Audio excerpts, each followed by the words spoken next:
back on, it is 4 Are you o'clock. able to zoom in and see him, or do you want to move it up front? No, I think we're fine. I think Jimmy next to that. Thanks. Commissioner Richards? Okay.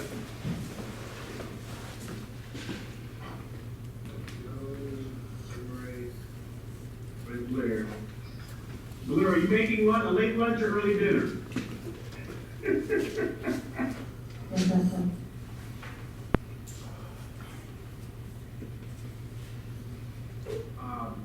Commissioner Henry, the meeting's called to order at 4 p.m., please.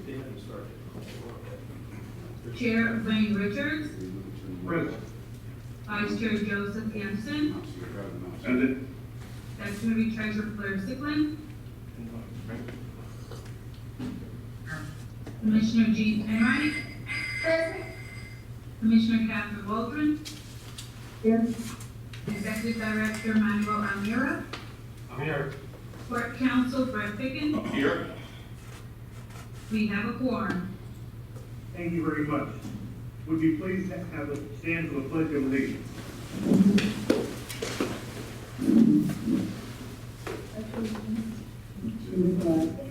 United States of America, and to the republic for which it stands, one nation, under God, indivisible, with liberty and justice for all.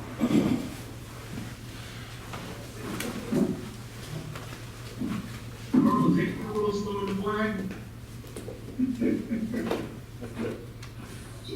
Sir, I'm down here multitasking big time.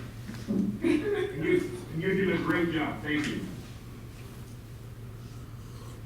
Mr. O'Meara, do we have any additions or reorganizations of today's agenda? Just have an announcement. Please. We are under condition whiskey as of tomorrow morning at 8 o'clock. And it's probably school. Just came in. Wow. Okay, thank you very much for that. Do we have a motion to approve the agenda, Commissioner Sickler? I'll move, we get agenda. A motion made by Commissioner Sickland, seconded by Commissioner Waldron. All those in favor, please say aye. Aye. Aye. Opposed? None. Motion carries unanimously. Thank you. Approval of the minutes. I'll move. Second. Motion made by Commissioner Sickland, seconded by Commissioner Anderson. Any questions or comments about the minutes? All those in favor, please say aye. Aye. Aye. Aye. Opposed? None. Hearing none. Motion is approved unanimously. Thank you. Presentation or, we already have announcements of any presentations. No, sir. Thank you. We'll move to the consent agenda, which is quite lengthy, quite a few items on there of routine matters. Are there any items that we need to pull or discuss? Mr. Anderson, you first. Thank you, Mr. Chairman. Can we pull H8 for discussion? Brief discussion. All right, we'll discuss it. Any other discussions or pulling? All right, let's have a brief presentation on H8, please, for Commissioner Anderson. Sure. Ken, if you can please provide that. Mr. Redmond? I want to make sure, are we completely pulling it, or we're going to have a discussion while it's still within the consent agenda? We're discussing. Okay. Hi again. Good afternoon, Commissioners. We're continuing our beautification project with ensuring that we mow the grass along the Barack Obama Boulevard and MLK Boulevard. What we did is we requested a quote from O'Hare, who basically is doing a wonderful job here in the cruise terminal, to continue that for us, so we can continue to maintain the port. And, I'm sorry, Commissioner. Ken, you may want to also let the commissioners know about how we came across O'Hare. Yeah, so here was, we did an advertisement for bids and quotes, and we basically received back about 6 or 7 quotes that came in, and O'Hare was the actual low bidder on that project. Back in 2018, I believe, 19. Commissioner, continue, John. I don't know, I just had a real quick question. Number one, what is the, length of the contract, or what is the, term of the contract? It's an annual contract that we renew annually, or we'll go ahead and put it out for bid again. And secondly, do they address the areas, entering from Barack Obama Highway into the port, along the port? You know, we have, during the rainy season, there are weeds growing up along the, sidewalks around, curb area and the median all throughout the port. Do they address those areas? Because sometimes they can get unsightly and look like. Unfortunately, Commissioner, where the railhead arms is actually owned by FEC, and they're responsible for taking care of that land. And in addition, across the street, where the light poles are, those are actually city-owned properties that are required to be maintained by them. But the FEC property has been an issue ongoing with FEC, trying to get them to maintain that. We've had several meetings with FEC, as well as talking to one of their vice presidents to address that. We're assured that they're going to get on it, but right now, currently with the bright line improvements, they're putting materials out there and kind of letting the area go until they get through with the bright line upgrades, and then hopefully they'll come back and hit those areas a little bit better. And last but not least, within our footprint, especially you go past the guard gate along that area, there's some unsightly weeds that are growing up as you enter that. Do they address those areas as well? No, that would be our staff. I mean, what we did is just on the east of the railroad tracks, we've actually repainted the walls. We started a red rock project with adding some additional lighting in that area that reflects off the walls to give a better impression of the port as you're driving up to the security gate. Upon completion of that, we'll be moving inside the gate to work along that roadway as well. We're kind of our hands are kind of tied a little bit with the COVID-19 process, where we're at reduced staff levels right now. So I'm kind of working with half staff while running the rail as well, trying to maintain everything else. So it's kind of an ongoing job, but we are getting closer.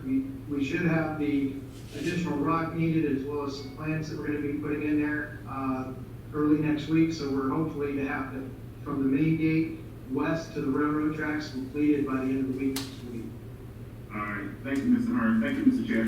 Commissioner Anderson, did you want to walk that area with associate distance? Mr. Hearn, is that where I think you should consider that?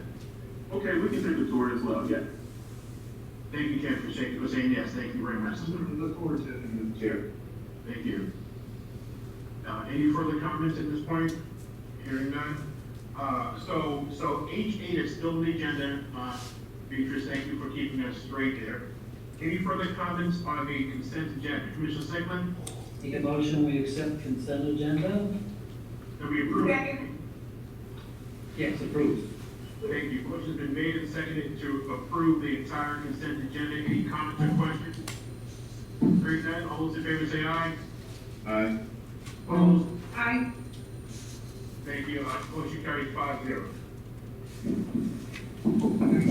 The ED report. Right, the commissioners, I have a question. Jonathan Evans.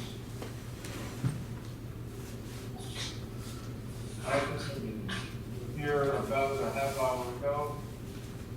He's the caller one, Sorry? He's caller one. He's just on mute. I can give him a call if you'd like. All right, Jonathan Evans, are you calling number 1?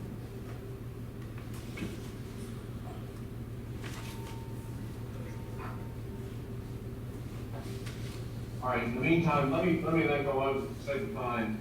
Commissioners, regarding your request for an update from last month, on July 22nd, Ken and I had a virtual meeting with Jonathan Evans of the city of Revere Beach. He had requested a draft of terms achieved I provided to the, board, rather the county, so that he could obtain an overall opinion of the draft term sheets. On 8/5/2020, Jonathan shared his evaluation of the draft term sheets with the city council for discussion, identifying several items that required additional negotiation. Jonathan shared with the city staff the idea of annexation, incorporating into the city code and permitting. That came to us through a report that we saw just recently, and I wish he would be on the line right now. Probably he's not. So, moving on a little bit, maybe he'll join us later. Just yesterday, Jonathan was provided a tour of the property along with guest members from planning, fire, and administration from the city. And as far as we're concerned, Jonathan will get back with us with comments from the city as to where we are with this idea, or I should say, a meeting that has been planned between the city of Riviera Beach, the county, and I would like to participate in that meeting as well. So I'm gonna move on, hoping that he will join us, and then he can. Hold on, Commissioner, Mr. Hearn? Yeah, Rich, if you're in the boardroom, Jonathan Evans is caller number 1, but he's been muted. He can't do it from his phone, and you can unmute him from that system in the boardroom, or whoever is controlling the panel.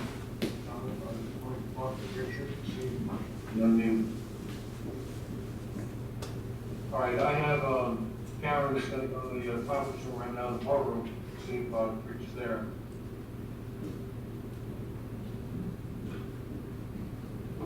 Sir, if you like as well, I can call him on the cell phone and just put him on speaker to talk over my system if you like. Go ahead, let's do that, please.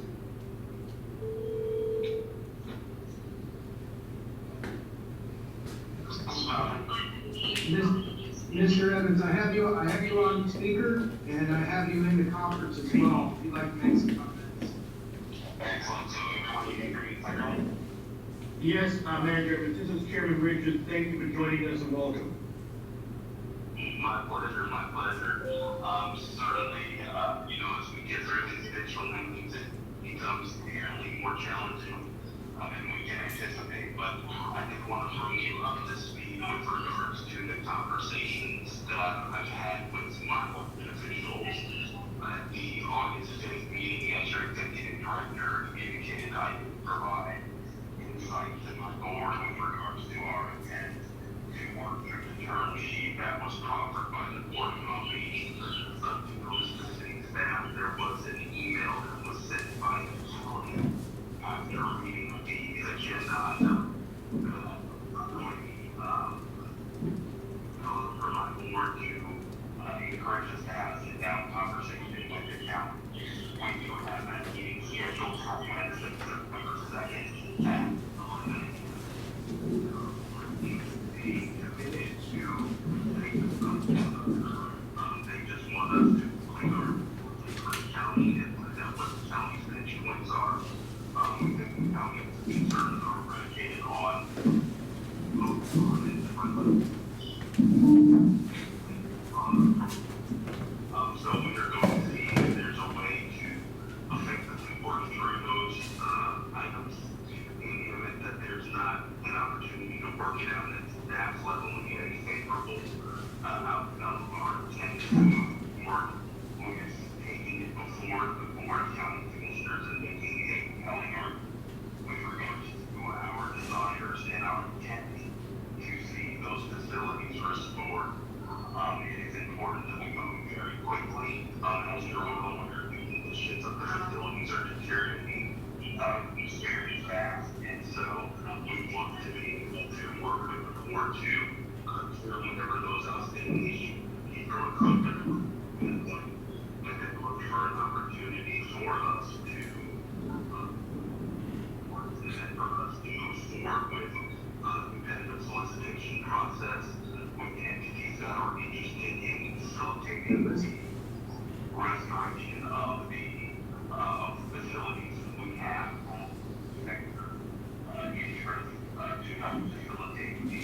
renovation of the facilities. We do know that in conversations with our lobbyists, that there is monies that are available from the third-party agencies, so we're still committed for the process. I just need to check the box with the county and then look to bring it back to my board to work through the terms and conditions that was provided by the board and hopefully get into a favorable arrangement.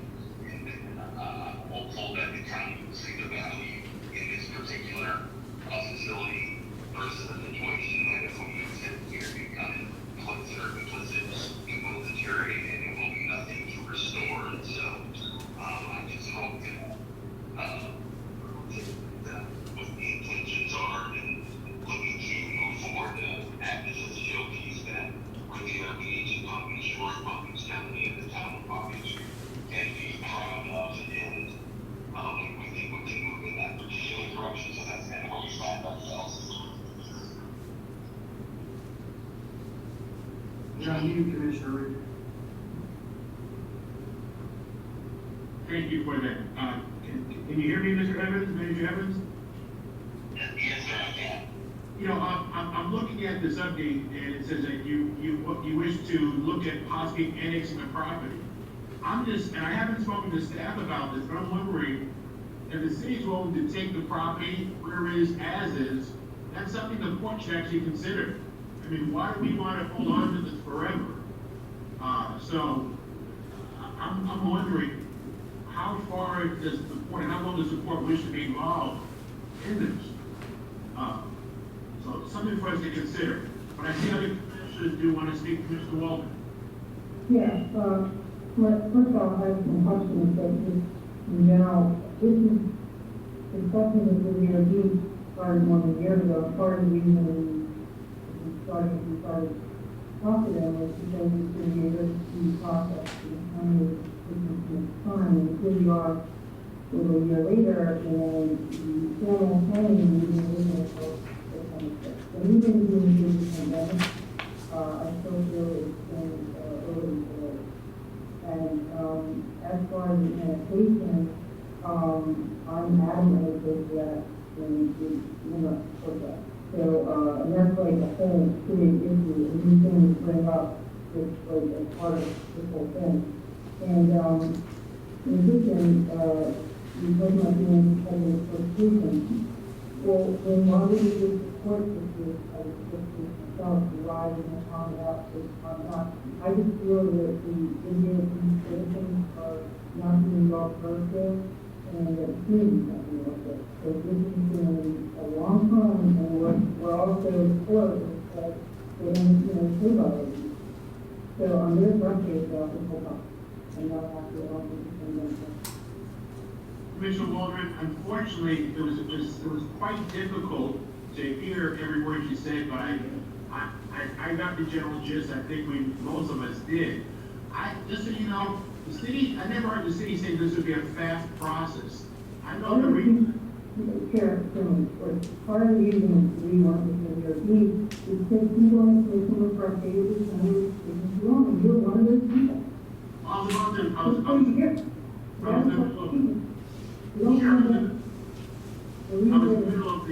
in the middle of the first sentence, but the county came with nothing. The county simply said, we want you, the court, to get it up to speed, and then we'll do something. I met with former Commissioner Karen Marcus on a few occasions, and she led me to believe that in the staff meetings, the county wasn't that firm, but no, the county brought us nothing. So going to the city was never going to be an easy process, was never promised to be a fast process, and none of us that are here in Palm Beach County would think it would be easy or fast. But the county brought us zero. The county brought us zero. The county had the right people at the table, and they were in discussions, and there were substantial substantive negotiations. Mr. Walden, I apologize. We can't talk at the same time because it doesn't work. So, Yes, you did. I think I've heard a couple of comments. Certainly, we would have liked for the process to be a lot quicker. We're excited dealing with a global pandemic. It provided for additional challenges.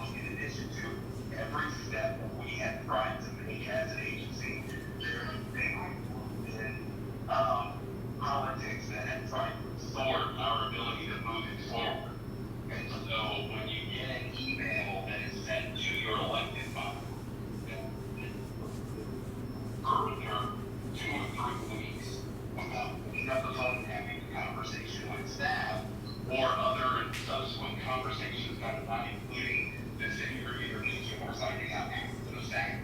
It's hard to be able to bring something as complex as this to a landing when there is ulterior motives that are lending itself to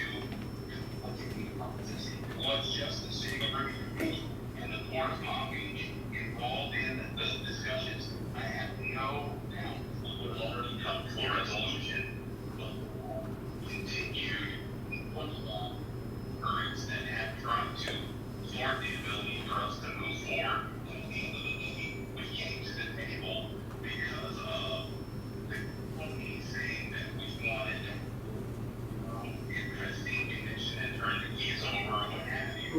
Right. Situation that we're willing to work, we're willing to find funding, we're willing to put some of our own dollars behind it. But when there's so many government entities involved, it's a complicated process.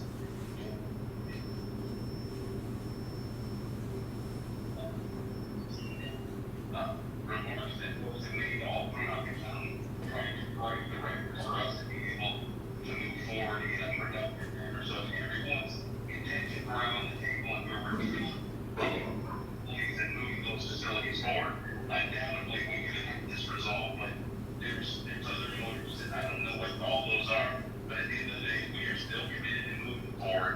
We need to check the box from our elected officials. A majority of my board sees that as a value. We already talked about the possibility of recycling fluids. And we should to negotiate ready to go that in the event that we're able to get a lease agreement that we can move forward with having private sector funds come to the table in addition to we're even looking at engaging a lobbyist to help facilitate the conversation with the county so we can a successful outcome that everybody can be proud of this particular project.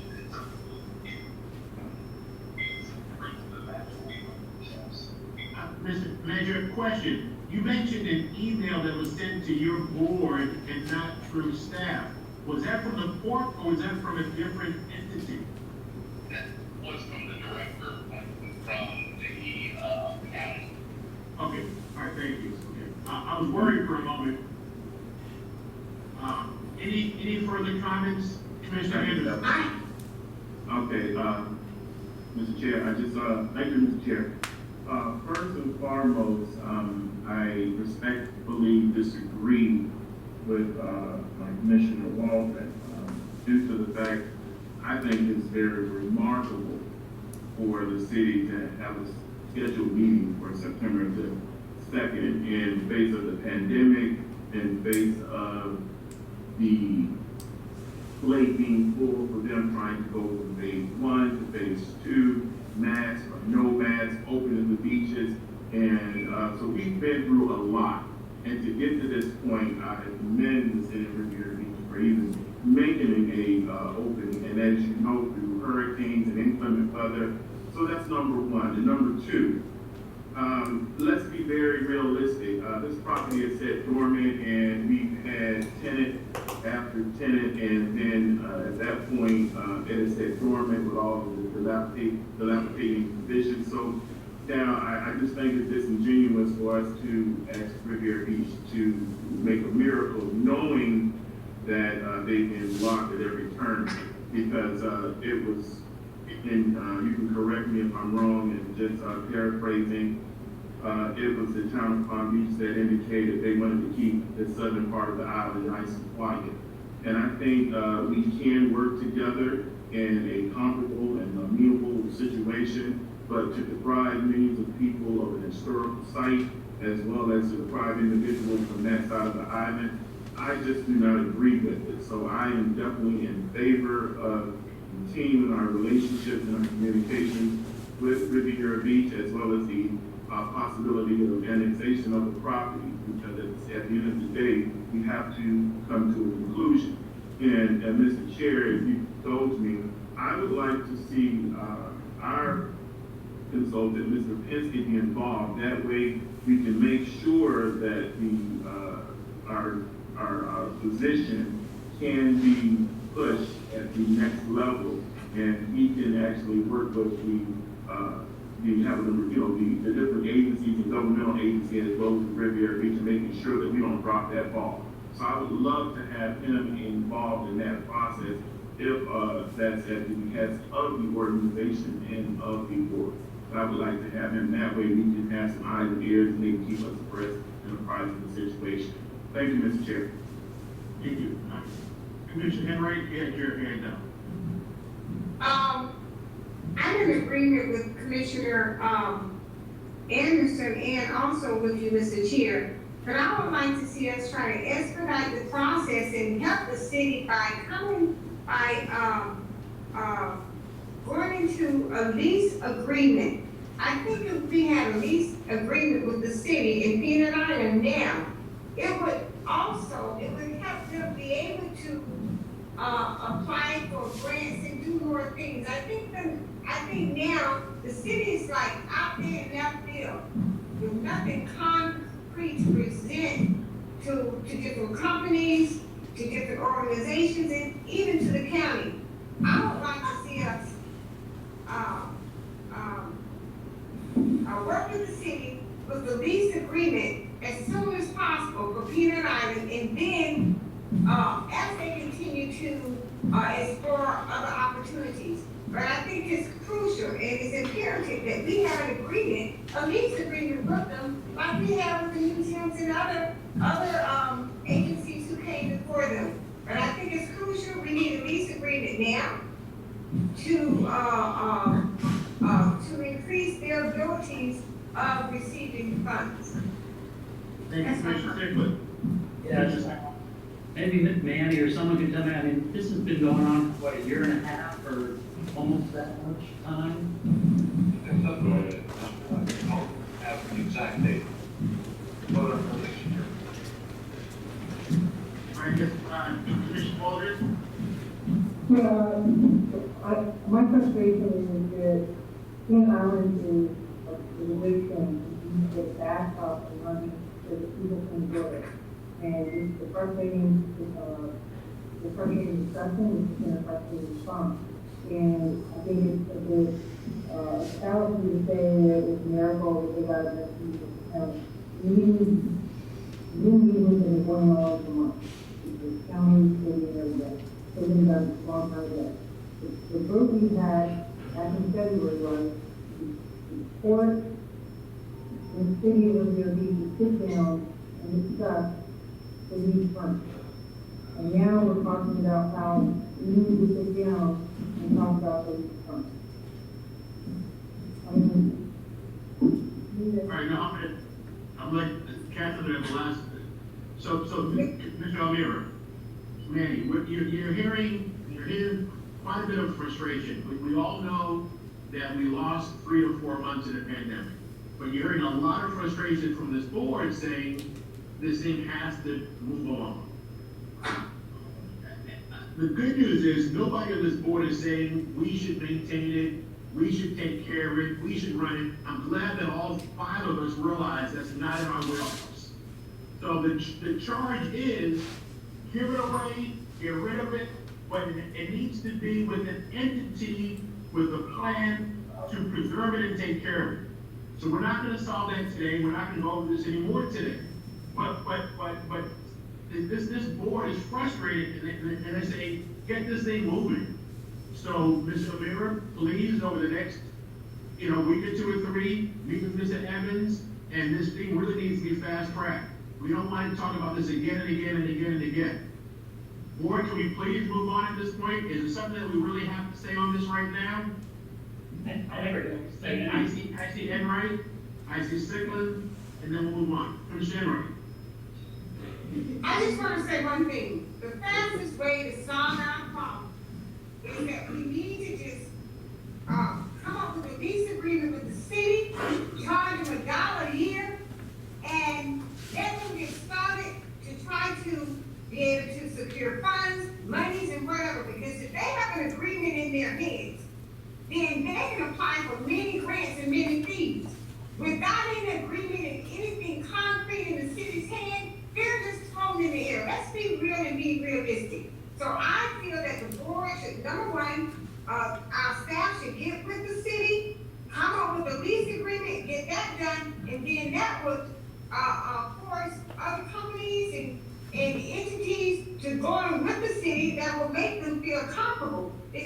have something tangible in their hands that they can work with. So I would like to see us, come up with a quick lease agreement for the city, $1 a year, and keep it going. Thank you. Commissioner Sigmund.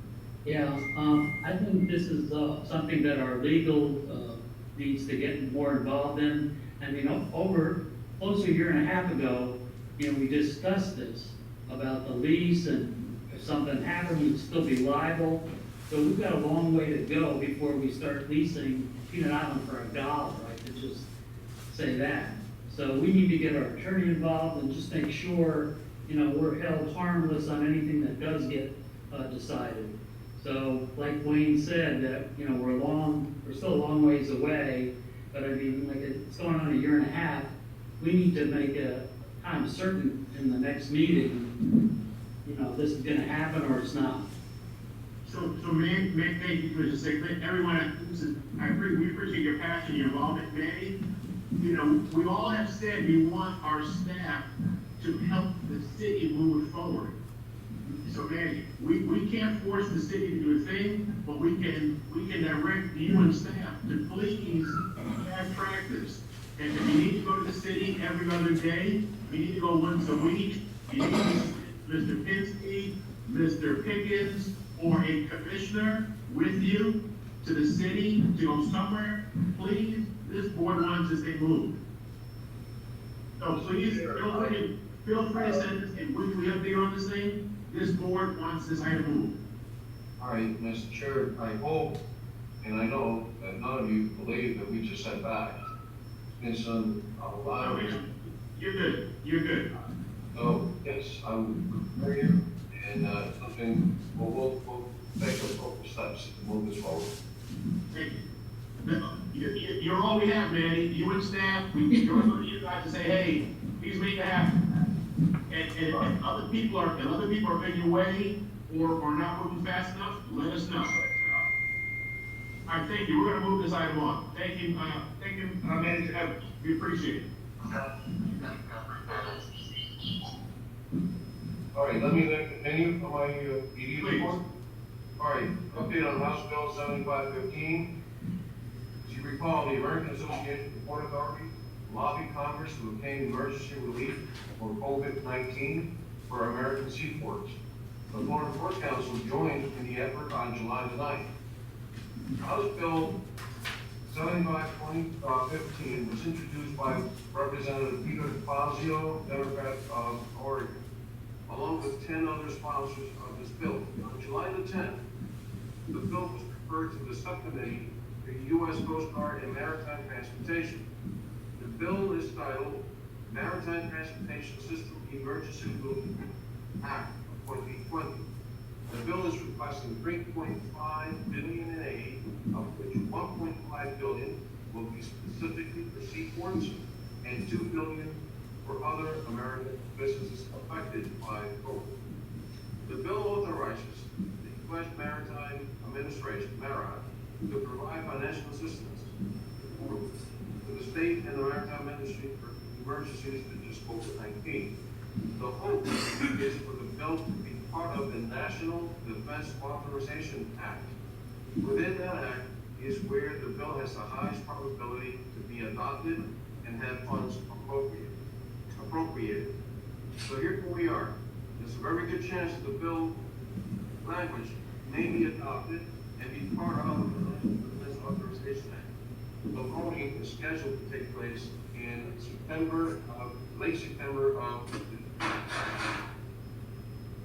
Moving on, Commissioners, economic, I have contributed a follow-up report about, you can see it. This is the COVID regarding the Florida ports and the state economy. It was produced by Mark Associates, who performed an economic study on the pandemic and reports the following. The pandemic is estimated to have negative impact of more than $22 billion on the state of Florida and results in loss of about 169,000 jobs for 2020. The report also illustrates the following losses. Liquid bulk, loss of 5.6 million tons. Dry bulk, 1.6 million tons. TEU for the entire state, 522,592 TEUs. And the one that hurts the most, of course, is cruise passengers. They're estimating a loss of about 4.9 million passengers. Potential cargo loss impact, 146,000 total jobs, 17.4 billion in economic value, and 642 million of state and local taxes. One more, that is the potential cruise loss. There are 22,252 total jobs that may be lost as a result, 4.8 billion economic value, and 135 million state and local taxes. So the industry is hurting. Again, I have the report if anybody's interested. I think I forwarded this to you. If anybody's interested in more information, please let me know. Moving on, this will be for an update on the crew manifest and what is happening on board the celebration.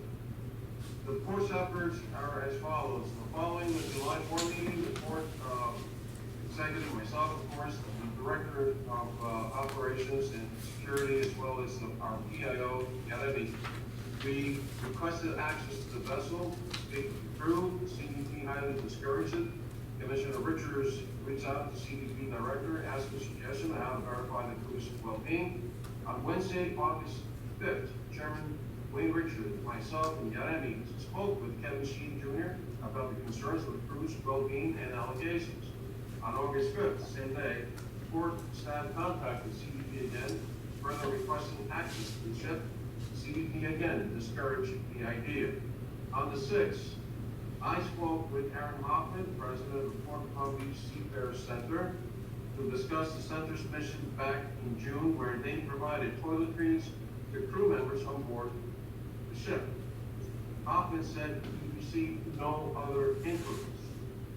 Also on this day, Chairman Richards, myself, and Yaredi spoke with legal counsel Greg Picken about the revelations. Our PIO contacted the Ecuadorian, Filipino, and Honduran consulate in Miami requesting information on any complaints or concerns related to crew members on board the grand celebration. PIO Yaredi spoke with Flor Moreno with Ecuadorian consulate. All commissioners were emailed an overview of the conversation.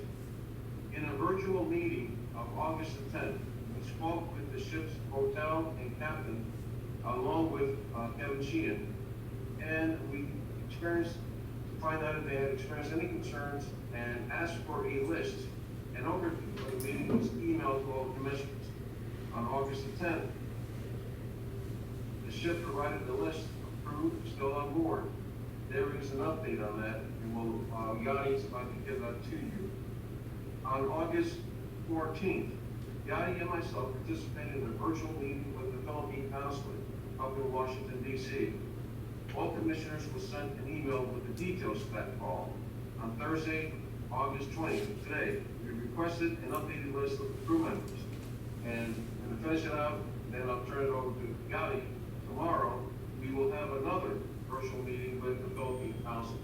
So Yadi, if you can please provide the update that you provided me as far as how many crew members are still on board the ship and what is the plan?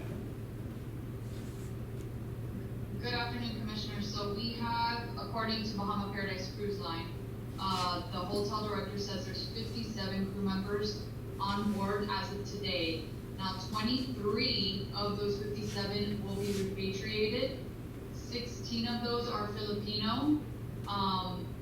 We have 7 scheduled to leave tomorrow, 9 scheduled to leave next Wednesday, and then the other 7, there's an unknown date. They didn't specify.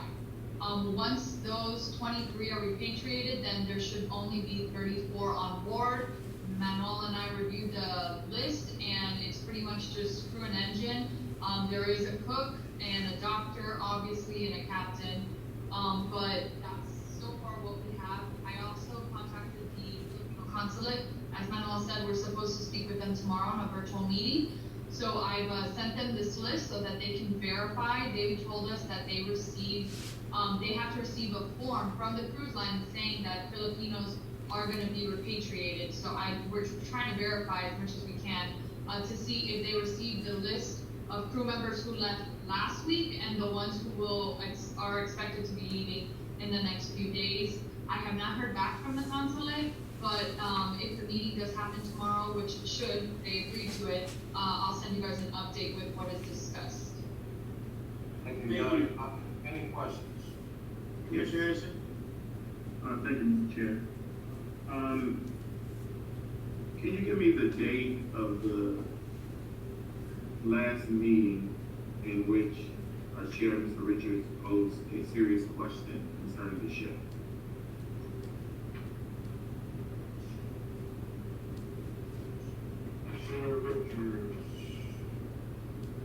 Am I in trouble, Joe? No, I just wanted to bring timeline.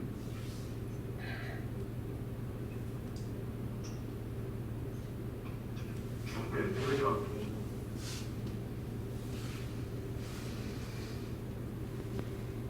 This was, August 10th. It was August 10th. August the 10th is when. Board meeting. No, that's not right. It was at the board meeting, I thought. Yes, it was at the board meeting. It was in the board meeting, but usually the last time you talked about it Yeah. was first time, board meeting. It was the board meeting when I brought it up. Something, wrong. It was the Yeah, board meeting. July board meeting. It was the July 16th board meeting where Commissioner Richards, Chair Richards, asked you to start looking into that. It was July the 16th. Correct. Okay. Now we were referring to, what was last night, Mr. Richards had asked the question directly to the ship. My apologies. No, it was July the 16th. Now, here we are, and the lawsuit was filed when? Or when was the article that was presented to us? I don't have that in front of me, but I believe it had to be back in the April timeframe. Go ahead, Johnny, you know? He's talking about the lawsuit that was filed by the former employee, which was August 4th, a Tuesday.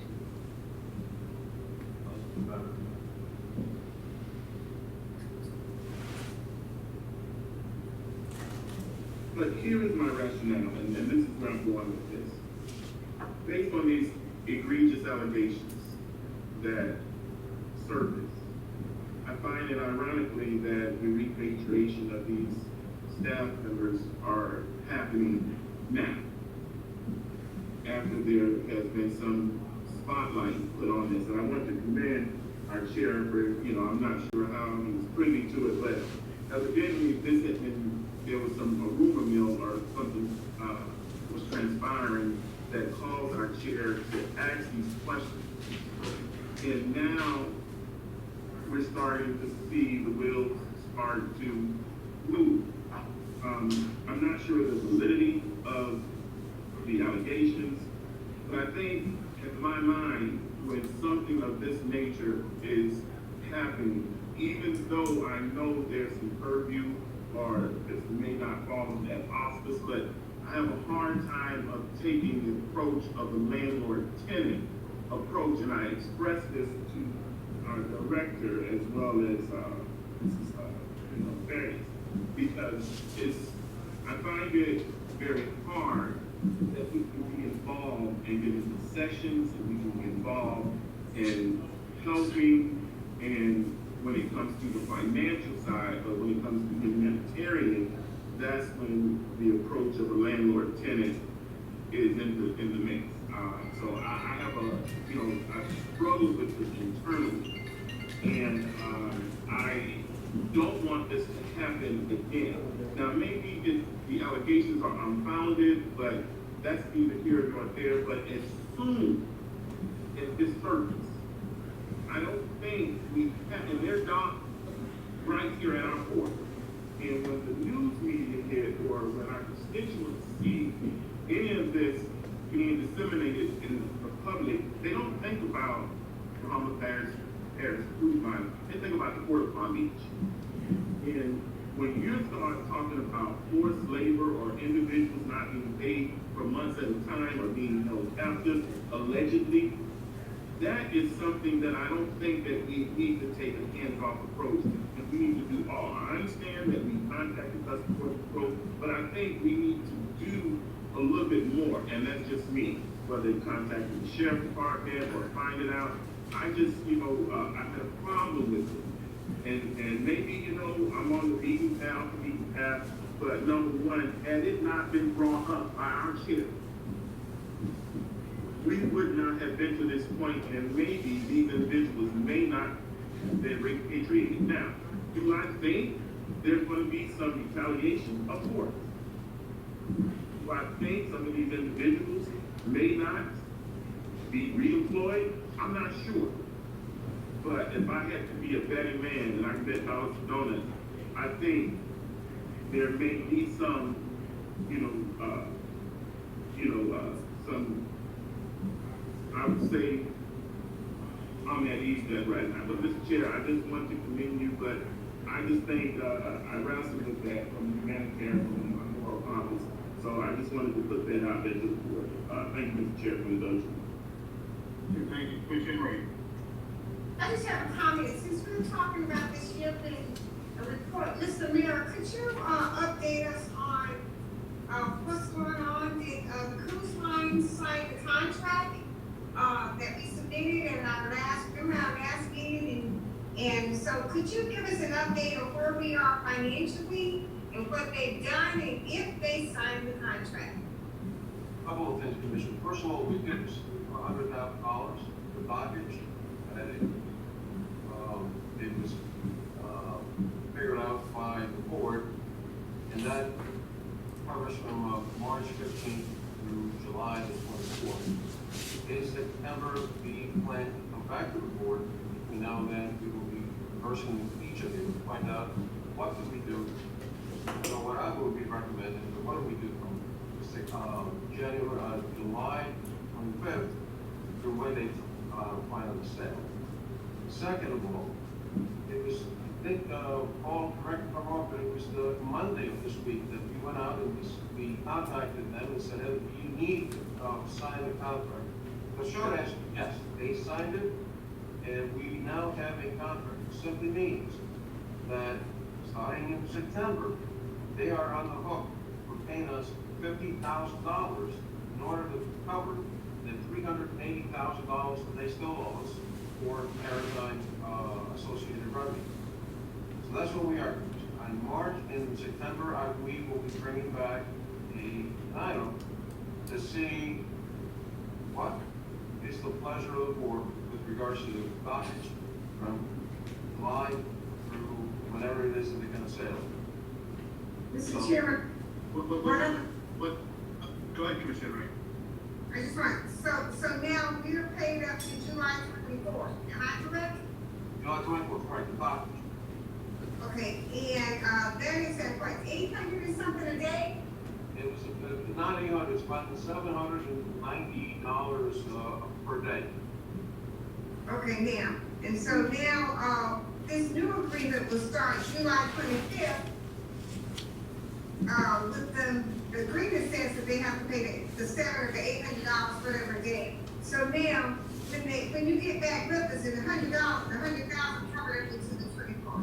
So in September, if you add if you calculate the September rate, July 25th to then, you're saying in September they will owe us $50,000?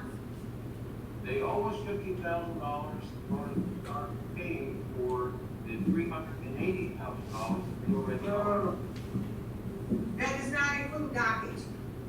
No. So what we really need to do is to ensure that we receive the dockage because that's what we're normally would have to pay a day. Instead of us, we're not paying their expenses. By them paying the $700 and something, they're just paying their expenses for being at the port every day. Am I correct? Did not understand the last portion of it. One more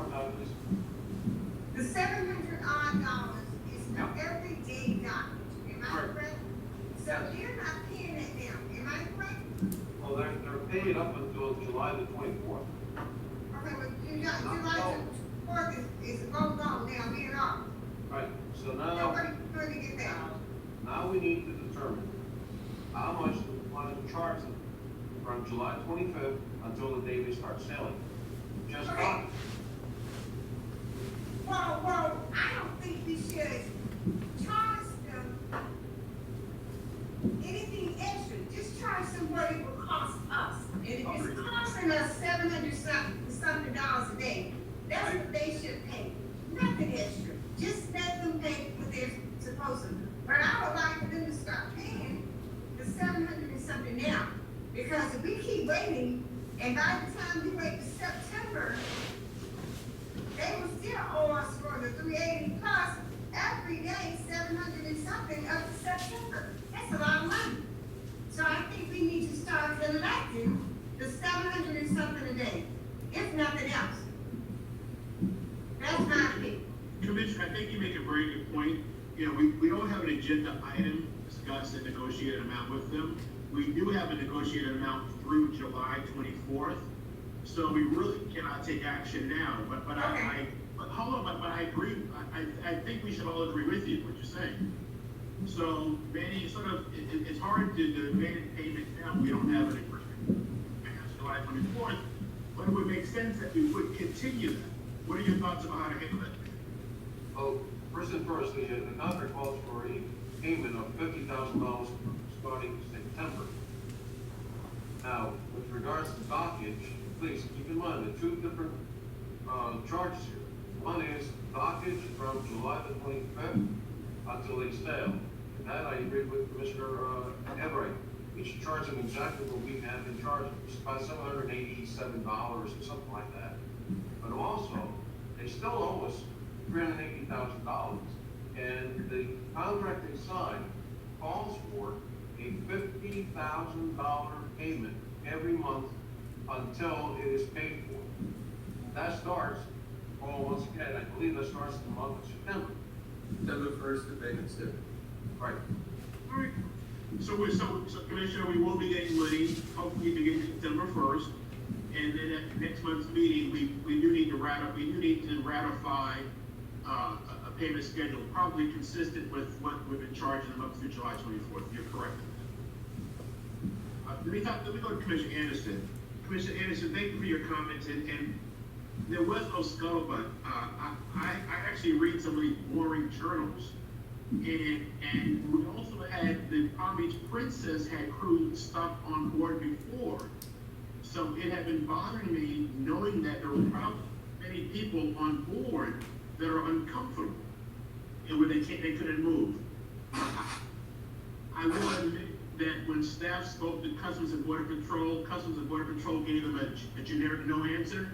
I went around staff and I emailed the port director, Customs port director, and I CC'd Manny and said, hey, we need to do more than this. We don't want to just take a no for an answer. How can we get to them? She never responded to me. That's fine. So what did I do? I went back to Manny and staff, and to their credit, they went into high gear at that point. And we're only as strong as all of us together. So I view the commissioners and staff as really one entity working together for the benefit of the port and the port's constituents. So if you bring something to staff or staff brings it to the board, we're all in this together. And once they got on board, they run with it. But I agree with your comments, and sometimes a little bit of good trouble is good. We need to look out for our fellow brother and make sure they're okay. And that's what we're all doing together. So continue to push. It's the right thing to do. All right. That's it.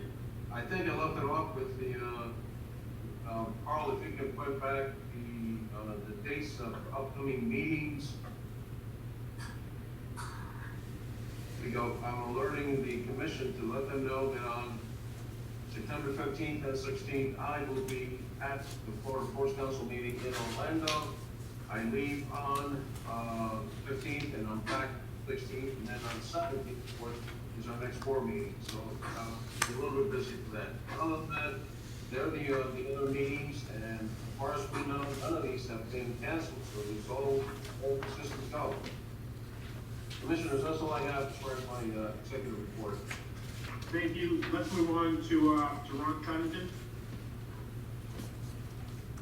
Yeah, good evening, Commissioners. I'm gonna try to make this brief because I know you still have a lot of items to discuss. Did want to update you on our only capital construction program that's ongoing, Earth One Shore Power. We had some great action on the directional drilling, which is installing the conduits underneath the parking lot. There were a few hiccups there, but we got through pretty well. There will be, the wiring is ordered and we should proceed shortly with wiring. Unfortunately, there is a delay in some of the terminal gear, meaning the last items that are installed on the dock that allows Earth One Palm Beach to plug into it. We're trying everything we can to get those expedited, but it is quite honestly, a COVID-19 issue with the factory production.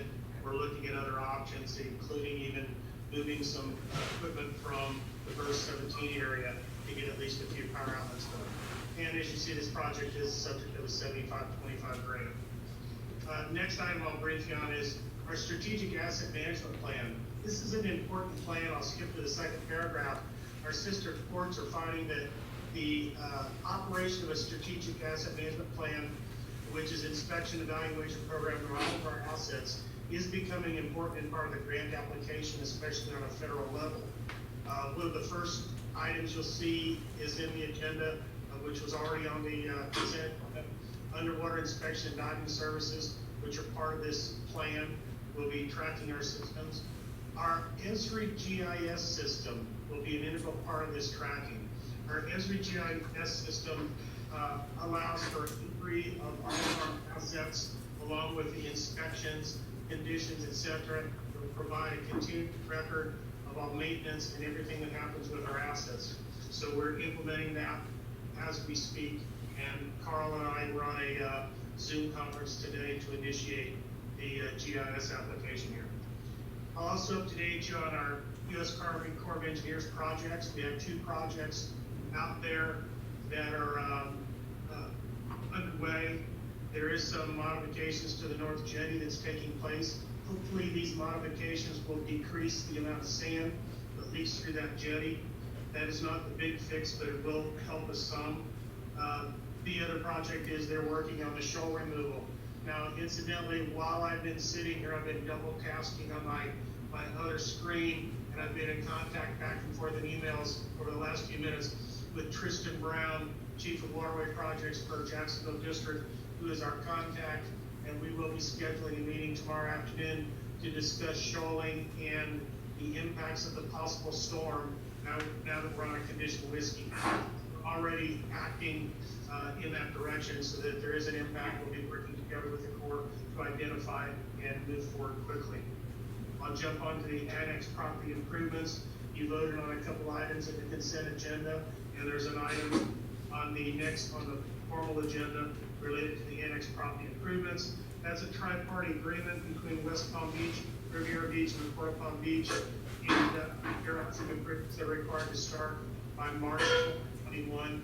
That's why you see me pushing things a little faster and asking for permission to issue a request for bids when we don't even have the design done yet. But we're just trying to clean up the paperwork that's required here so that we're ready to move forward and have action taking place by March. Hey, Ron?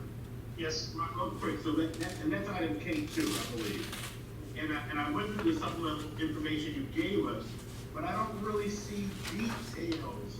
So you want, are we gonna have details, or do you simply want, must this be approved in a generic form? It does not need to be approved in the generic form. We can bring it up to the commission meeting if you prefer to push it. I also could provide you the details in the engineer's report next month, whichever you do first. It's just difficult to approve K2, because I mean, without knowing, hey, here are the 5, 6, 7, or 10 items that we're going to bid. Well, what we know we're going out for bid for, we do know the items. They're required by the tri-party agreement. Our landscaping, which is very specific, palm trees along the edge. There's a water line and fire line installed for obvious reasons, along with irrigation. and then we're required to put in a low-level lighting. It's a very specific low-level lighting, so we don't interrupt the lifestyle of the adjacent residential areas. So those are the components. You sound good. Ron, you sound good. That's specific enough. Okay. Thank you. Anything else? I'm done with the report unless anyone has any other questions. And you know, I'm always available by phone if you have some specific questions for me on any of these items. Commissioner Anderson. Thank you. Mr. Cunningham, I just wanted to, and this dredging is definitely necessary due to the viability of our port and safety that travel that area, correct? Yes, Commissioner, and for a little more information, just so you know, one of the reasons it hasn't happened yet is we're waiting to straddle the 2020 and the 2021 fiscal years so that we have additional funds available. Mr. Tristan Brown, who is our new contact up there, obviously recognized that we've not been attacking the sand in the settling basin. So we're providing this straddling of the fiscal year so we can get more funding, and we're going to attack a good portion of the sand in the settling basin. Mr. Tristan's goal is the same as mine. He would like to get us to a dredging every other year with planned dredging and no required emergency dredging in the middle. And if we attack that settling basin, as he plans to do, that will come to fruition. And also, is there any environmental issues or concerns, or is it very minimal? There's no environmental concerns. You know, we schedule our dredging, and we put sand on the beach when it's not turtle season, but there also are ways to relocate turtle nests in front of the sand movement if that's necessary. So we have probably the most environmentally compatible dredging projects of all the ports of the East Coast of Florida. Thank you, Mr. Connington. Thank you, Mr. Chair. Thank you. Seeing no further comments, the engineer's report will go to business development. Mr. Meekins. Good afternoon again, Commissioners. I would like to take a few moments to brief you on some of the projects the team has been working on recently. Some of these negotiations are still ongoing at this time, so I cannot reveal all the company names involved. If you could put up the first slide for merchants, please. We're in the process of negotiating with merchants on their 10-year contract option. At this point, merchants has verbally indicated that they are going to move forward with the official notification of their desire to exercise the 10-year option in October. Merchants currently pays $428,000 in annual rent, and their expiration is in October of 22. According to peers, in the past 12 months, merchants has exported over $28 million worth of food. Pre-COVID-19, merchants were shipping on an average of 120 TEUs weekly. We're also working with a major cruise line that we're working with to see a full turn here in Palm Beach. All the preliminary work is accomplished and we're just waiting on the berth request. For now, I can tell you it's a high-end, small passenger, well-known line. We'll probably be looking at the spring of 2021. Of course, this is COVID dependent and things and itineraries can always change in today's environment. We are also working with a company called Resolve. If you could put up the next slide. They were awarded the contract to build an artificial reef in Broward County that will compromise about 10 acres off the coast. The company will be making the reef product here on property and shipping it to the site from the port. The project is expected to last up to 8 months, and if finalized, may provide a good revenue boost for the port in 2021 in both land and lease territory. Finally, we were working with a potential high-speed ferry service that is looking to start up operations possibly in January through March timeframe of 2021. They would be moving both cargo and passengers. It is a startup service and a startup operation, so there's still much to be done on their side. But right now, the venture is showing some promise. These are just some of the examples we've been working on in the past few weeks. With that, if you have any questions, I'd be happy to take them at this time. Any questions? Mr. Meekins, thank you, and welcome again to give a report. All right, Mr. Pinsky. Yes, sir, Chairman. Thank you very much, Commissioners. And There's some attachments that I'm going to want to go over. So Carl, if you want to get on. First, I do want to say congratulations to Commissioner Enright and Commissioner Waldron on their primary election victories. Commissioner Richards was elected unopposed, so he gets a super congratulations. The elections that were just held on Tuesday, Florida has about 14 million registered voters. 3.9 million people voted statewide, so it's a 28% voter turnout. We didn't quite get that in Palm Beach County. But we did have some results that would impact the court going forward. We do have a new state senator. Because of the demographics of these districts, they are, even though they may be facing a general election, the demographics will dictate that they're assured of ratification by victory on general election night. And that's Tina Polsky. Currently, she's a House member. Kevin Rader announced he was not going to run for re-election. Tina ran in that seat, and she was elected on Tuesday, so she'll be a new state senator for Palm Beach County. We also lost our current representative, Representative Al Jaquette, was defeated by Lake Worth City Council member Amari Hardy. He does have a general, but by what I said earlier, he's likely to be the new state representative that would actually be representing Palm Beach. So at some point, the chairman, we as either as commissioners or court director or myself, we should be extending an invitation to Council member Amari Hardy to come and speak to the court in the next month or two.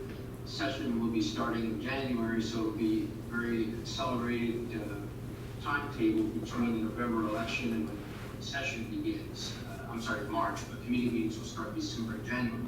So getting Amari Hardy up to speed before that would certainly be in order. Would you make that happen, please? Yes, absolutely. Glad to. And we do have a new commissioner, Hal Balashay, of course, is term limited, and Mayor Maria Marino won the primary. And again, demographics that she'll likely be the general election winner as well in November. So the profile of how we're going to be dealing with the county commission as well as the legislature will change slightly, but we'll make that transition smoothly. I don't anticipate any problems for any of the elected officials. If you want to go jump to the next slide there, Carl, which is. I have those slides. I was not given anything for your presentation. Mr. Pinsky, what you do have is back. Okay, all right, well, good. This will speed it up it'll speed it up even more. Attached in your book is the blue ocean economy. And of course, it was put together, Ports Council was very active in St. Payne, port director up in St. Lucie. It's actually the chair of the Skipton group, and it is well worth reading. If you've not yet done it, and you can't fall asleep at night, I suggest you read it, but it does talk about the future and everything from resiliency, but also ecotourism and what is happening as the future economy from the oceans and our coastal areas. The report we just heard about Resolve is a great example. That we are participating in a small way in that new ocean economy by being a launching and a staging area for a company that's working on an ecotourism issue. There's many, many more opportunities. There's also going to be, as I mentioned before, funding for resiliency efforts. All the ports are going to be facing sea level rise, which still needs to be addressed. There's just a ton of great information in that report that I strongly suggest you read. Get some creative ideas, especially now that you're in your budget cycle, and you're going to be thinking of ways of how to generate income, things that you may want to spend money on to mitigate future impacts. So now's a good time to do that. If you haven't looked at it and you want to ask any questions, I'm happy to do that. The next is there's a budget item in there in your attachments as well, and the governor has already declared the almost $2 billion shortfall that we're going to have going into the next session. This is going to have a major impact on member projects and as well as other funding issues. It's all about the pandemic and the COVID-19 impacts. So it's too early yet to know exactly how this is going to manifest itself, but rest assured this is going to be a very lean budget year going forward as far as member requests, funding projects, etc. It's not great news, not what I like to think about going forward. There'll be obviously some money, which reports will be taken care of as a maintenance, but it is definitely worth noting that there's going to be very limited funds. Director Almir already addressed the defense spending bill, 7515 that got rolled into that. The defense portion has actually been rolled into the $3.5 trillion relief bill. They recessed without voting on that. It is going to go to conference, and it is a matter now of preserving that language that would help courts with some funding on COVID, but it's still unknown what will happen. And last but not least, maybe next month, October, we are going to have to think about legislative ask, and that doesn't necessarily mean money. If you get your issues resolved with Peanut Island, and by the way, to Commissioner Anderson, I'm happy to jump in and work with Director Almira. He's asked me before when we had to go to the county, jump in, but asking for money for Peanut Island is probably going to be impacted now by the budget shortfall as well. But there's other things that will be part of our ask. As you know, no local bills were heard last session.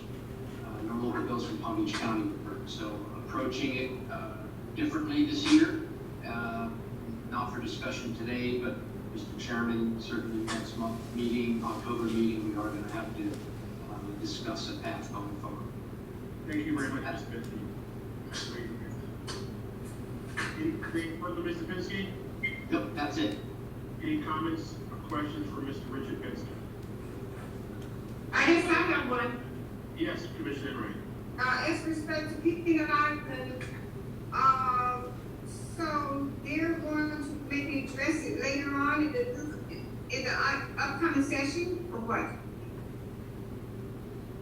As far as the bill that was submitted that session? You're referring to our local bill? Yes. So that will be our decision. There was the only language that caused consternation was the salary adjustment. We still have to clean up the language on just reconciling between we are in general election term of office. However, the charter, if you recall, is somewhat ambiguous about as soon as practicable, we swear in. So one could make the case that at that December meeting, we would swear in. We don't do that until January. So that was one of the changes we were going to be making. Last year, the board voted unanimously to continue to swear in January. So now the charter reflects that. And so that's one item. We also had the old language where we called our employees servants. And we also had the old bonding language for our treasurer and our commissioners. So there's a lot of cleanup that's still out there. And so that will be a decision that you will be making. I can have it ready for next month, or we can do it at the October meeting, up to the chair on how to set that agenda. But that discussion will come back before you. That was really, referred to the Peanut Island, issue where we were hoping that, monies could be funded toward, the restoration of Peanut Island, and remember it had to go to the Senate. Did it ever make it to the Senate? The Senate did, Senator Bobby Powell brought it up. It was not adopted into the Senate budget, but in fairness to Senator Powell, Riviera Beach had at least a half a dozen of very important water projects that were critical. So when it comes down to a need versus a want, Riviera Beach and Senator Powell had to make a decision. They actually got funded that were all vetoed by the governor. In anticipation of COVID. So now going forward, that asking for money for Peanut Island, if it was tough last session, it's going to be even tougher this session. I would love to paint a new picture, but it's just not going to be that way. But my question is, Peanut Island was under some kind of historic site thing. It was not really, I thought it was not even in our regular budget or the budget of Riviera Beach. It was supposed to come under some kind of funds appropriated for historical sites, for restoration. Yes, that would be, Commissioner, that you are right. That is placed in the budget, but it still comes out of that $92.8 billion budget that was adopted. So even though it's in a silo of historical preservation, it was still a legislature, or what they call a member project. So either a member of the House or a member of the Senate has to put the request in over and above the typical annual year-over-year for parks funding that they do for all the state parks. Senator Powell, Representative Chikever asking for money over and above that for the Coast Guard station. And so Senator Powell got it heard. It was ultimately not adopted into the final Senate budget. So it was difficult to get it done in conference. And so all I'm suggesting is we still need that Riviera Beach. That gets resolved with the city of Riviera Beach as far as taking over Peanut Island by next January. They will be facing the same dilemma that we are facing, which is prioritizing that ask. All right, let's keep it moving if possible. Is that okay? Are we done? Yes.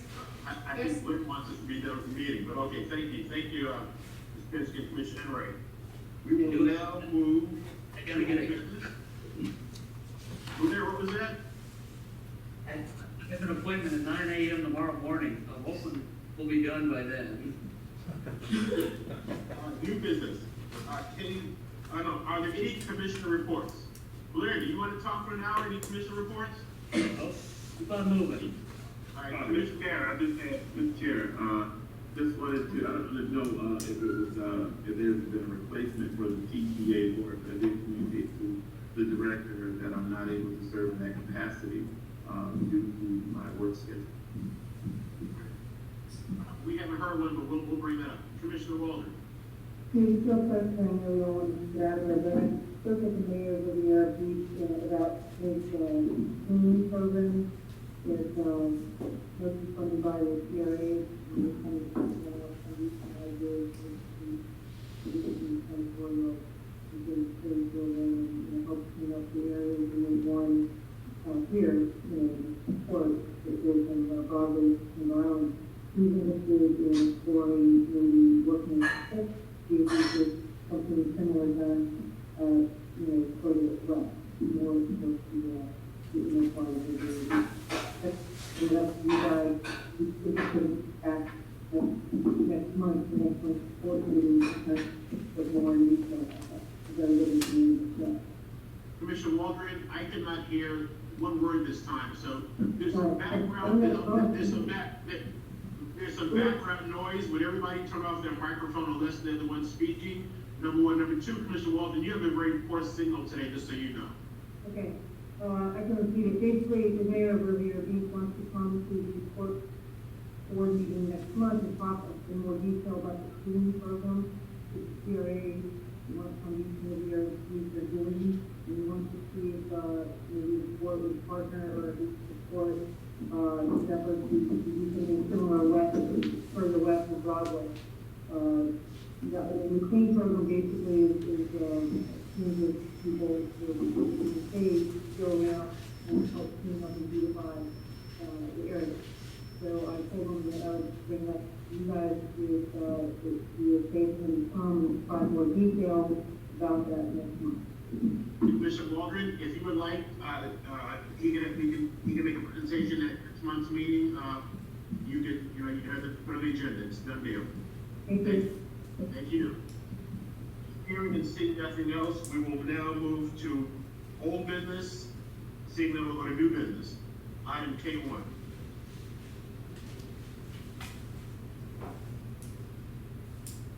Item K1 is for a request for proposals for auditing services. Our agreement with our current auditors, Nolan, Holton, Minor, ended with their completion of the audit for fiscal year 2019. Nolan, Holton, Minor was selected via an RFP process in 2006 and again in 2013. Their service, support, and professionalism has been exceptional. They've done an outstanding job of not only helping us present accurate and timely financial statements, but in reviewing and suggesting changes to internal controls in order to meet or exceed regulatory requirements. Board staff is grateful for their dedication and service. As Nolan, Holton, Minor has been a Ports auditor since 2006, we feel it's fiscally responsible to seek a new auditing firm. Your motion to approve. I'm sorry, Paul. I just want to point out that the selection of an auditing firm via an RFP is a unique process. It is governed by a specific state statute that has certain requirements. These requirements will be reviewed by myself internally and by our attorney, and at the next meeting, we'll present to you what is required to issue an RFP under state statute 218-391. I make a motion to approve. I second that. Any questions or concerns? One question, are they allowed to submit a proposal or are they not allowed? They can submit a proposal. They have offered to stay on a year, but it's probably time to move forward. Well, there's very few CPA firms I know in Palm Beach County that can do government work, so it's not going to be easy. No, in fact, our last auditor, Mike Martin's firm, dropped out because they did not have a large enough clientele to warrant the training that was needed. So it's going to be difficult to find a qualified firm. All will say, there's a motion made and seconded. All those in favor, please say aye. Aye. Opposed? None. Motion carries 5-0. Thank you. K2.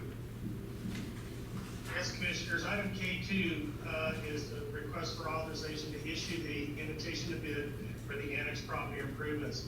These are actually very specific improvements. The requirement to plant palm trees, the number of palm trees is specified, and they're at approximate 20-foot centers along the south. Second. A motion, wow, you're getting the great treatment, Ron. Motion been made and seconded to approve K2. Any further comments, questions? Anybody want to get the entire presentation? All those in favor, please say aye. Aye. Any opposition? Hearing none, motion carries 5-0. Thank you. K3, paving and drainage improvements to merchants. K3 is a request for approval of a work order that is attached for Kimberly Horn to design a new entrance, which would bring their entrance west of the main gate, which would provide a relief of traffic that has to go through the gate. Additionally, there's drainage on the north side that's been a problem for many years. And we're requesting approval of the work order. This item would not be bid and proceed forward until you have a subsequent item on an agenda. And I believe by then Mr. Beacons will have an extension of the contract already negotiated on this property. Blair? I move to approve. I just have a quick question, Mr. For a moment, a motion's been made by Stickland, seconded by Waldron, motion by Commissioner Anderson. I just wanted to Now, is this, correct or rectify any issues? I believe there was, I may be, missing, but, was it there a fire hydrant, or was that already corrected in that facility within this border? I mean, sir, I'm not familiar with any problems with the fire hydrant in the area that had any problems. And Ern can chime in if he understands on that. Talking about the fire hydrant that's located on the west side of the property there, it was actually disconnected, based on the, MLK improvements, and it was identified as not being required. There is one, directly across the roadway from it, that's next to the building, that serves as the primary water source for the building. Okay, and this will definitely fix any drainage issues that we're currently, because I know we're having some, ponding and some, and water, so this will definitely correct any of those issues. It would be a great improvement to the property for the drainage, yes. All right, thank you, Mr. Herman. Thank you, Mr. Chair. Thank you. Do we have a motion yet? Yep. Sorry? Yes. Okay, all those in favor, please say aye. Aye. Any opposition? Hearing none, motion carries unanimously 5-0. Thank you. K4. Commissioners, item K4 is a request for authorization to issue invitation to bid for roof repairs. This roof, as best I can figure out from our records here and talking to the roofing manufacturers, this thing hasn't been replaced since 1997. This is not a request to go for bid for replacement. It's simply a repair to give us a few more years out of the roof. And that's what it would be limited to be. Thought that the repairs were gonna go slightly over the executive director's level of authorization, so we thought we'd bring this to you to have the approval and put this thing out for bid. Is your motion by Mr. Sigmund? Second, but also some unreadiness, Mr. Chair. Sure, motion been made by Sigmund, seconded by Commissioner Aldridge, questions by Commissioner Anderson. Okay, just, real quick, will there be a bond on this particular job? You're talking about a payment and performance bond. That's Yes. not the case with the way we bid these projects. Okay, and can we just ensure that, all of the businesses, I know I've had some, minority-owned business, women-owned, businesses as well, to inquire about how do they get in and how do they bid on certain work at the Port of Palm Beach. Can we ensure that this is, disseminated among those individuals as well? Yes, sir. Not only can I assure you that, but you'll see next commission meeting, an item coming up for a unit price paving contract.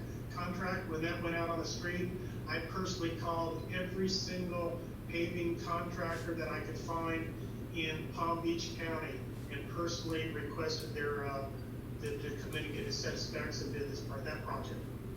Thank you, Cunningham, and thank you, Mr. Chair.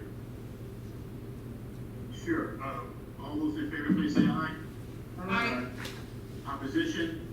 None, motion carries unanimously 5-0. We are now on K5, Mr. Almira's performance review. That is correct. Commissioners, as you know, I completed my 12th year here at the Port of Palm Beach.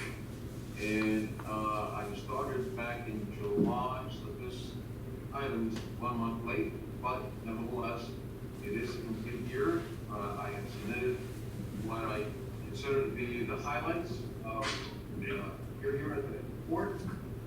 All of you, I understand, have submitted a ranking form, and Carl Baker, if I recall, is summarizing it. But from my point of view, the best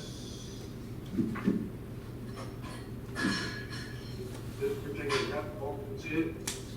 Yes. That's it, all, as far as I'm concerned. So, commissioners, there's the average, and I throw it right back to you, Mr. Chair. All right, thank you, Mr. Almira. So, as you all know, the port, please go back to the previous screen. You do that up there. So many years ago, the port commission and outside council and labor council came up with this this ranking. I think it's very useful. I see numbers that are fairly consistent. There are a couple of numbers that are lower than most, but I don't think we need to go over each and every item. Overall, 3.5 out of 4 sounds like an A minus. Maybe it's been a very difficult year for us and for the nation, the entire world. I think you've done phenomenally well, and your staff as well. The areas that this board believes could be approved, if I were you, I would look at the items where there's a 2 or 3. Those are items for obvious improvement, or for at least having conversations offline with that commissioner. If the commissioner rated you a 2 or a 2.5, that means that commissioner obviously has an issue there. And I would suggest that you have a conversation offline to understand their concerns and how they may be remedied over time.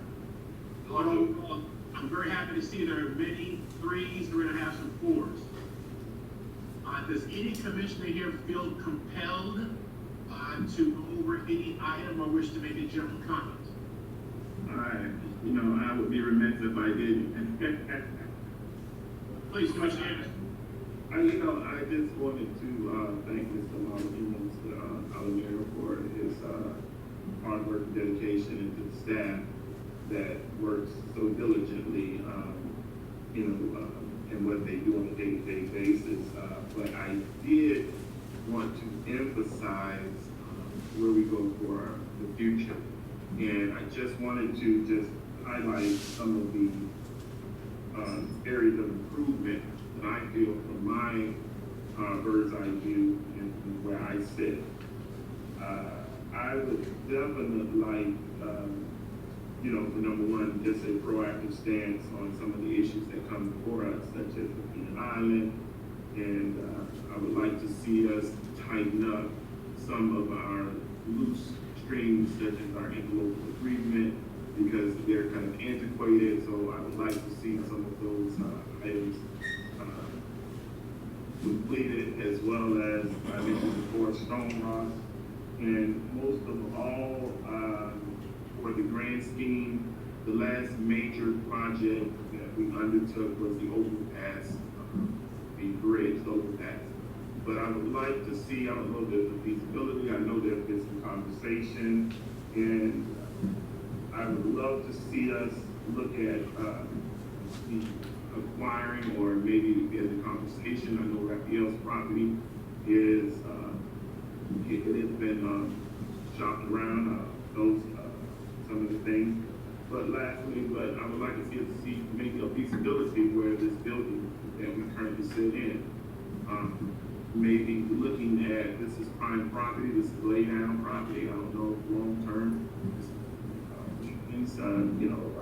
but I just think, I can Monday night quarterback, but I would love to see if there's a feasibility study about moving this location, so we can really maximize the space. So these are some of my things, capital improvements, I guess, that we're doing up under that I would love to see us. But last but not least, the communication and dissemination of information to all board members.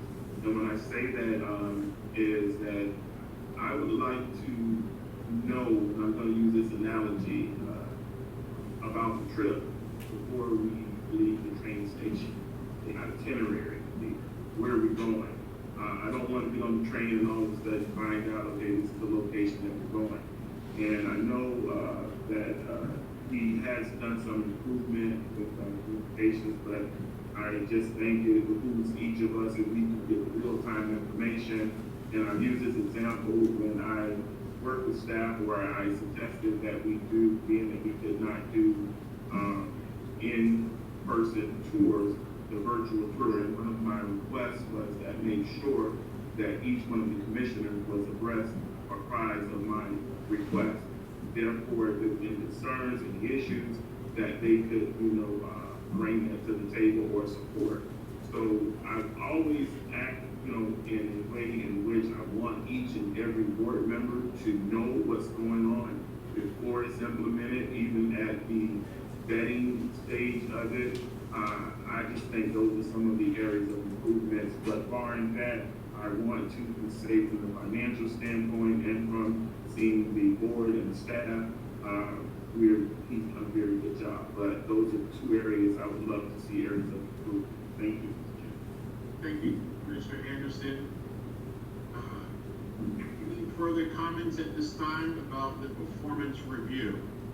And if, I would say, please feel free to give Manny a call, speak with them, meet with them on the phone or in person if you have any areas of suggested improvement, or if you want to congratulate them for a job well done. And Manny, I think you and your staff have done a job very well.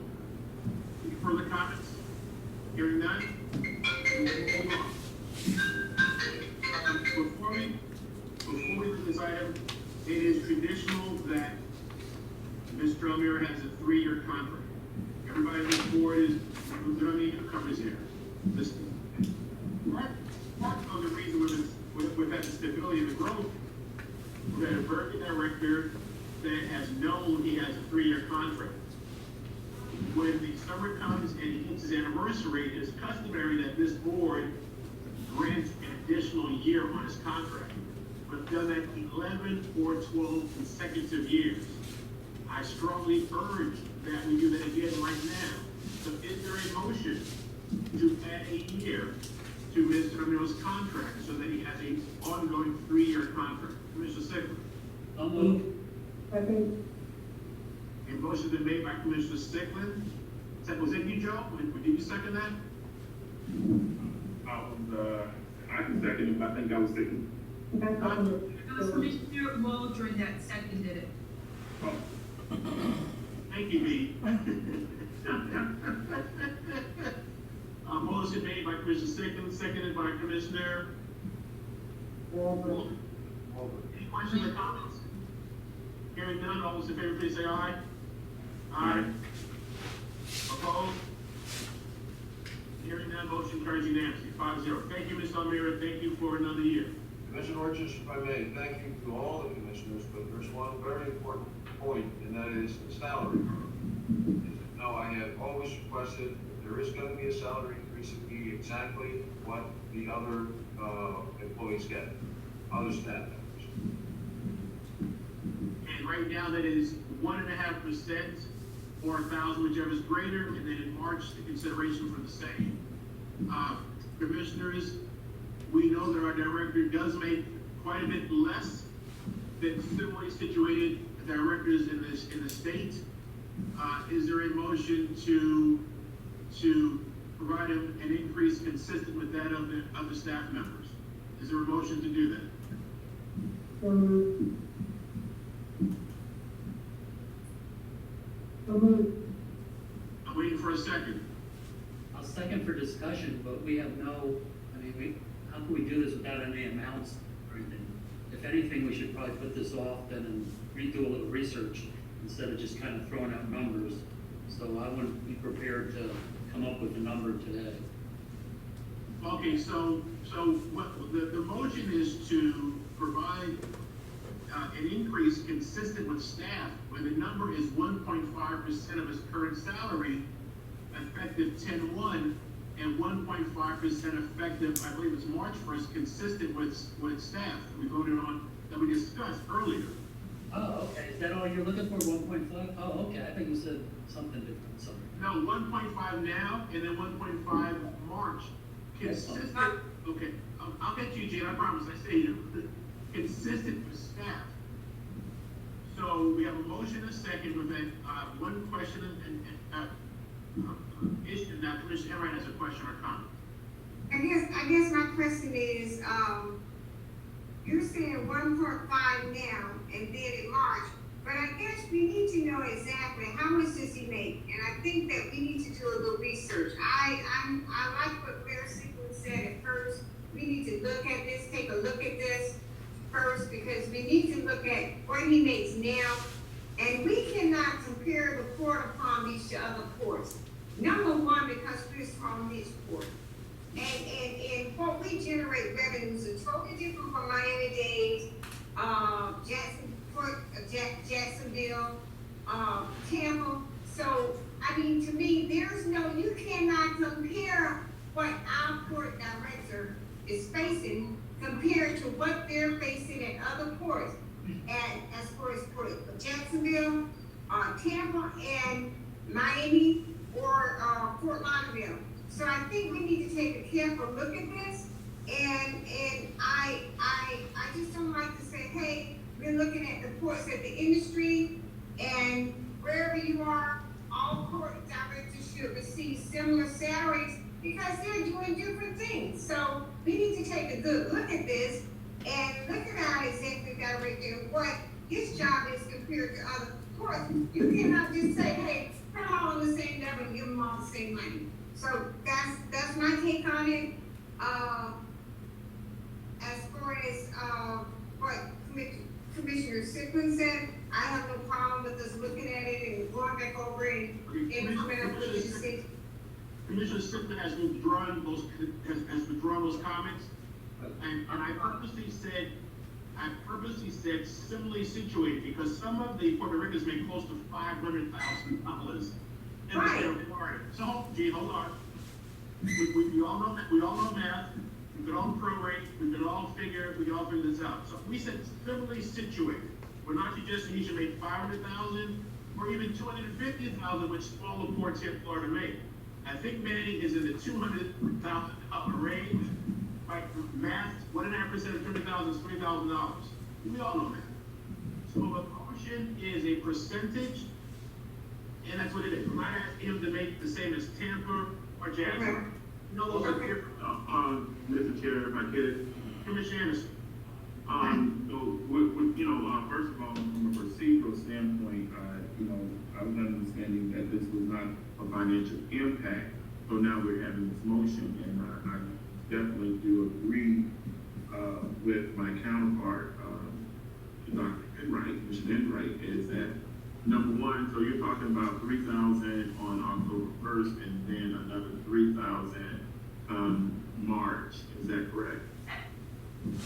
No, it's 1.5% of whatever he makes. I just give it to him. It's close. It's close. Well, and that's information that, should be, I'm not definitely, not opposed of it. I just felt that maybe it should be brought back on the next meeting, and therefore it be better vetted, but I'm not opposed to it. It's just, I just don't think this is just the right time, without having the information, some unreadiness, that, and not having the actual figures and numbers. Well, no, hold on for a moment. I don't want to ram this down anyone's throat. So we have done this before this way, but at next month's meeting, we're going to approve the budget. At next month's meeting, we're going to vote on 1.5% for everybody. So I don't have a problem doing this at next month's meeting. Claire and Catherine, do you have a problem in doing this at next month's meeting with everybody else? No. All right, so let's do that. Let's listen to our colleagues and bring this up at next month's meeting. There's no harm, no foul. Ms. Elvira, we're going to vote on all of staff's salary increases at next month's meeting with the budget. So please include, Mrs. Liskey, please include this in next month's budget for our approval. Thank you. And once again, thank you, and we thank your staff on behalf of the board. You guys have done a great job in very trying times. And you gotta deal with us. You gotta deal with different individuals every day. So thank you for doing it. We appreciate it. Joe's not hard, Gene's not hard, Catherine, and Blair, and myself, right? No comment from man, he just wants a drink. Just want to finish this. Okay, having said that, we will move on to case 6. Commissioners, under case 6, there is a request from a commissioner, in this case Commissioner Enright, as well as I believe Commissioner Anderson, both express interest in providing some donations to an organization called Caribbean American for Community Involvement in Florida. I call it CAPI, some call it CAPSI. Right? The problem that we're running into is that according to our policy, the way I have read it, and Commissioner Richards and I have talked at great length about this, is current policy says if you donate to one organization, doesn't matter how much it is, but you donate to one organization, that organization is not eligible for any other donations from the court. This particular case, Commissioner Richards donated $500 back in, I don't have that in front of me, but, sorry? He donated earlier this year, I think it was March of 2020. Right. So, by the rules, that organization can no longer receive any additional amounts. Now, Commissioner Enright has made it very clear that she would like to donate, and Commissioner Anderson would also like to donate. But our policy forbids us from doing it. So, we're coming to you to ask, how would you like us to handle it? Do we make an exception? And if so, we would have to vote it, or do we flat out say we can't do it because of the current policy, or do we change the entire policy? The policy says. Commissioner Walker. Sorry. Yeah. Well, we're at the end of, we're starting a new, round, starting, I guess, the end of September. So why change it now? If we're gonna change the policy, which is what we should do, is, just wait and talk about it then. But we only have a month to go, so I don't see why we would, change everything just, within the last month, because, we all have had other people that have asked for money, and once they hit their limit, that's it. So, it's 30 days, I think we can, talk about it at the next meeting, if we want to change the policy. Commissioner Walker, and then I'm gonna jump in, because I want background. Commissioner Walker. So the idea is that we increase the ceiling or just everything? Well, I just said there is no ceiling. Well, there is.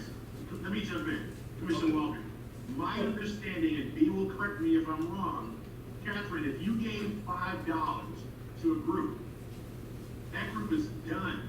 It says they can only get one donation.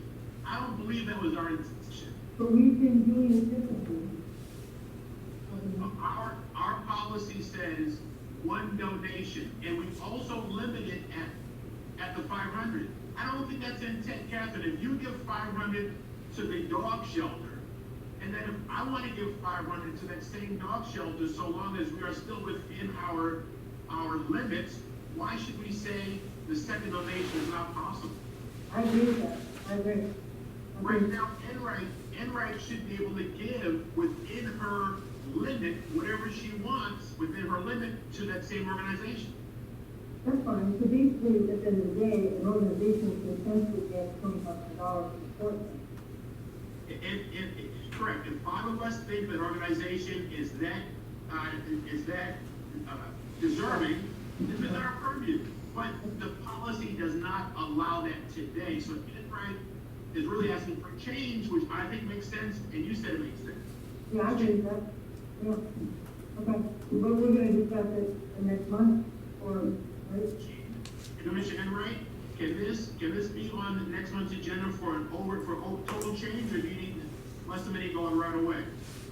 Well, I guess we can wait till next month. I mean, we're in August, next month will be here, please sign it September, middle of September, I guess it can wait. I just wanted to say this, I just had a problem with, like what you said, Chairman Richards, once a year, because like you said, I felt there was a need in during this COVID, during this virus time, they're having difficulties even raising money because normally they would have a gala and all those other things. And because they're an organization which really helps the community, I felt that there was a need, maybe if I can give them another 500, it would make a difference. Now they're trying to collect the monies this month. I don't know if what's going to happen next month, because if we say next month, then we vote on it, then it'll probably be the next month before they receive it. But I just want to know if I could give a donation this month to go along with their programs that they're trying to implement. That was it. So if we can do it at this meeting, I would appreciate it, but if not, I understand. Mr. Almiron. Yeah, Beatrice, I think you had a comment, and I believe it has to do with the limits. Please. Yes, I was actually going to say that the prior policy stated a maximum of 500. That policy is what was changed in September of 2019 to now state one donation per organization per year without a limit. So like Manny actually said, well, I think Mr. Chair, you said that if it's $5, because they already got it one time for that year, they're done. Thank you for that correction. We understand the current policy. Does this board want to make an exception today? Or can it be approved next month and it still be in fiscal year 20? Mr. Chair? Staff, if we approve this next, I see you, I'll come to you in a moment. If staff approves this at next month's meeting, can Gene Enright, Commissioner Enright, still use fiscal year 20 monies? If it's approved, yeah, the answer is yes. If it's done, if it's approved in 2020, that is September 2020, is this fiscal year. But I believe that's not the issue. The issue is the organization is in need of money. At least that's what I heard. So, and I heard from Commissioner Strickland say, well, why don't we just wait for October 1st and then if the money can go. I mean, it's up to the board. But what I don't want it to happen is perhaps down the road, stumble across this again. So I would like to suggest that we look at the policy, bring it back in September, let us change the policy so that it's fair, rather than $1 will close out the organization. I'm sure offer to die. Commissioner Enright, I think that's fair. I think we're saying, Okay. we're gonna approve it, they'll get the money. So let's do that. Let's put this on next month's agenda for an overhaul, consistent with our conversations, and also put Commissioner Enright in for the maximum 500. Yes. If If it's approved. So that should already be up and ready to go. Commissioner Anderson. And I definitely agree with, thank you, Mr. Chair. I definitely agree with Commissioner Richards, Commissioner Waldron, and I also, too, had a request in. So if that can be taken into consideration, if any funds have not been expended, I can talk to staff about my balance and if able to donate that as well. So if someone, I don't know if Jackie or Beatrice or someone can contact me tomorrow. They sent it out this week. They sent it out, you already have it in your email. Yeah, we have a couple of other communities, so I wanted to make sure that I, don't want to bounce a check. All right, so we're gonna automatically add your request up to the maximum, whatever you have left, and Commissioner Enright to next month's agenda. B?